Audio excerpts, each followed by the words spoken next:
এই মুহূৰ্তত এটা অত্যন্ত জৰুৰী খবৰ দিব বিচাৰিছে এবাৰ এছপি লীনা দলেক সিবিআই জেৰা কৰিছে জুনমণি ৰাভাৰ মৃত্যুৰ ঘটনা কেন্দ্ৰ কৰি এছপি লীনা দলেক জেৰা চলাইছে সিবিআই ইতিমধ্যে তলব কৰা হৈছে লীনা দলেক নগাঁৱৰ তদানীন্তন এছপি লীনা দলেক আৰু লীনা দলে বৰ্তমান উপস্থিত হৈছে আমি নিশ্চয়কৈ দেখুৱাইছো অৱশেষত সিবিআইৰ জেৰাৰ সন্মুখীন হৈছে আৰক্ষী অধীক্ষক লীনা দলে এগৰাকী হৈছে লীনা দলে জুনমণি ৰাভাৰ মৃত্যুৰ সময়ত নগাঁৱৰ এছপি আছিল লীনা দলে সমগ্ৰ ঘটনাৰ সৈতে নাম সাঙুৰ খাইছিল লীনা দলে আৰু অৱশেষত দীৰ্ঘদিনৰ মূৰত লীনা দলেক সিবিআই তলব কৰিছে আৰু এই মুহূৰ্তত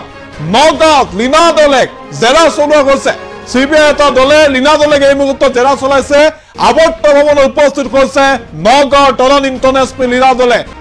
ডাঙৰ খবৰ আহি পৰিছে এই মুহূৰ্তত অৱশেষত সিবিআই তলব কৰিছে আৰক্ষী অধীক্ষক লীনা দলেক নগাঁও আৱৰ্ত ভৱনত জেৰা চলোৱা হৈছে নগাঁৱৰ তদানীন্তন এছপি লীনা দলেক বিজ্ঞপ্তিত আমি এই মুহূৰ্তত জনাইছো লীনা দলে এইবাৰ জেৰাৰ সন্মুখীন হৈছে সিবিআই জেৰাৰ সন্মুখীন নগাঁৱৰ তদানীন্তন আৰক্ষী অধীক্ষক লীনা দলে সিবিআইৰ নিৰ্দেশ মান ইতিমধ্যে নগাঁৱত উপস্থিত হৈছে লীনা দলে কিছু সময়ৰ পাছতেই সিবিআইৰ জেৰাৰ সন্মুখীন হ'ব আৰক্ষী অধীক্ষক গৰাকী লীনা দলেক কেতিয়া জেৰা চলোৱা হ'ব তাক লৈ প্ৰশ্ন উঠিছিল সকলোৱে দাবী কৰিছিল লীনা দলেক তদন্তৰ আওতালৈ আনিব লাগে